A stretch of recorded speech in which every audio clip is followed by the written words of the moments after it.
And we're back. What a joy. My sister, my preacher, my daughter in ministry. How are you today? I'm good, Pastor. How are you? I'm great. I'm just, first of all, thankful to God that you took this time to talk with me. And as an educator, one who takes serious children, I wanted to get your brain a little bit and let some of the people see what's going on as it relates to how people are reacting with this COVID-19. So before we get into those type of questions, I just want, tell me a little bit about your educational background. Maybe that'll help me out a little bit. Okay, well, I am a proud graduate of Lincoln University, 2005. That's me, LU, Lincoln Pride. I graduated with a history degree and then took some time off, got married, met my husband at Lincoln, of course. Yes. And then went back for my master's in curriculum and instruction at Concordia University. And I graduated with a master's in education 2011. I've been at Christina Cultural Arts Center as education director for about, well, actually, I just got promoted to education director about a year ago, but I've been there teaching and as a program director for 7 years. Wow, that's amazing. You have certainly prepared yourself well, and I do want to hang on to that proud Lincoln graduate, because I remember seeing you on the campus. I was an administrator at the time while you were a student, and I so enjoyed working with the choir while you were there. And I'm not going to embarrass you on this show today, but I do want the world to know that God still have some young people, or did anyway, who live holy even on a college campus. She's lived so holy until she couldn't find her husband until after she decided to bust loose a little bit. But I said I wasn't going to embarrass you. But on the serious side, Reverend Edwards, and I do want you to know that too. She's one of the ministers here at East Zion Fair. But Reverend Edwards, you take serious education, and tell me a little bit about what you do and what Christina Art School is all about. Well, I started off as the teacher in their ECAP program. So ECAP is the Early Childhood Assistance Program, and that simply gives students the opportunity to come into the early childhood setting, and half of their day is for free if their family is financially eligible. And that means they have to be 100% or below poverty. So now as education director, I oversee two programs. That's our after school program, that's Heart Under the Hoodie, where we service students ages 9 to 14, and the object is for us to number one, get them off the street, but then two, to give them an outlet and to help them to understand that using the arts, they can influence their communities by promoting nonviolence. After the preschool program, which is what I primarily came into Christina Cultural Arts Center doing as a teacher there, and then the program director, I pretty much manage a staff of 8 now. They're a student population of 40. We're still an ECAP program, servicing students ages 3 and 4. And it is an arts integrated program, so we integrate dance, music, and drama into the academic day. And then it culminates into 3 different celebrations of learning type of events where we have recitals for the 3 and 4-year-olds. And believe me, 3 and 4-year-olds can dance, they can act, they can sing, and it's a beautiful thing to see. And then, of course, our main goal is to get them kindergarten ready. Okay. Right. You know, and one of the biggest cuts in education is the arts. And I often am impressed when I see organizations who emphasizes on the arts. So I say hats off to you and the Christina Cultural Center, because I think that is just a phenomenal thing. I'm sure your director will be very happy to see how you've given them a very, very strong plug, and you really articulated well. Now we're in the midst of this COVID-19. Tell me what you're feeling. What's going on? How things happening for you all? Well, I will say this. It is difficult I think in the education arena, period. A lot of the programs, especially a lot of the directors I've been talking to, a lot of the ECAP directors I've been talking to have had concerns, especially when it comes to enrollment, because people are scared. And obviously, we all have our concerns about COVID-19, even about how it's being handled in the educational community. So I'd say the short of it's been difficult. It's been extremely difficult. We have staff who are very concerned. But on the one hand, it's the making the decision to either go virtual or come back.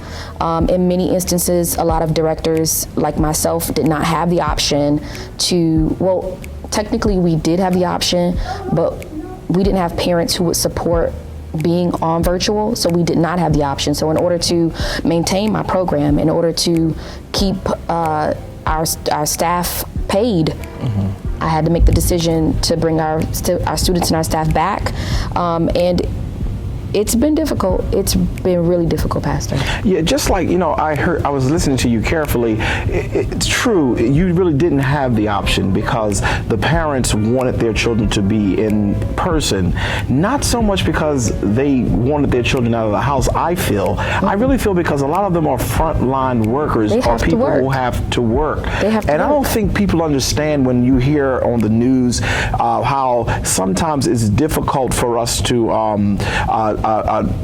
be able to deal with some of the disparities that happens with this whole COVID. But we have to work. We have to go. We are working at the McDonald's. We're working at the frontline organizations as well as the nurses. So I really want to say hats off to you, even though, sure you would like to be home safe with your children, but the sacrifice that you all are making, I think is very, very great, and I'm very appreciative. So tell me how the day is going now. What are some of the precautions you may have put in to try to, keep things rolling? Well, I mean, I don't know if everyone is aware, but, OCCL, which is the Office of Child Care Licensing, has put into place different protocols and regulations. So part of that is kind of chopping down our classrooms. We were used to 20 students in a classroom, and now we're looking at 15 per classroom. So it's less children, which of course means less of a bottom line financially. So that's another thing that, I'm trying to write and find more grants for. But also, we've stopped our parents from coming into the building. We make sure that everyone is temped. We ask them the proper COVID questions.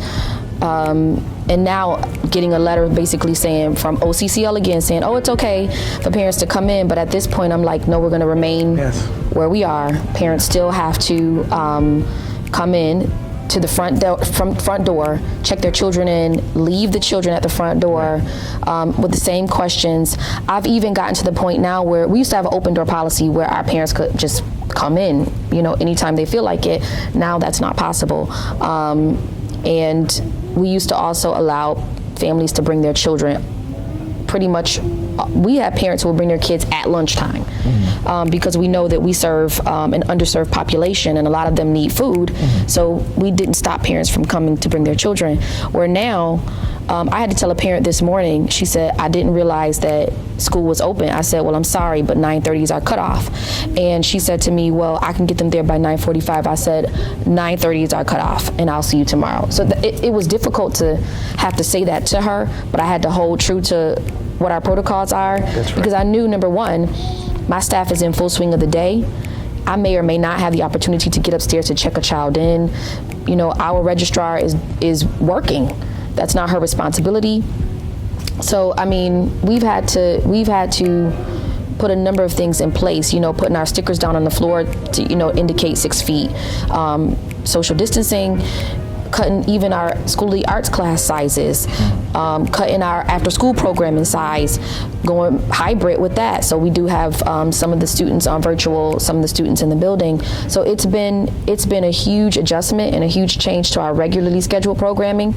But I think that we are trying to and making headway in sorting it all out.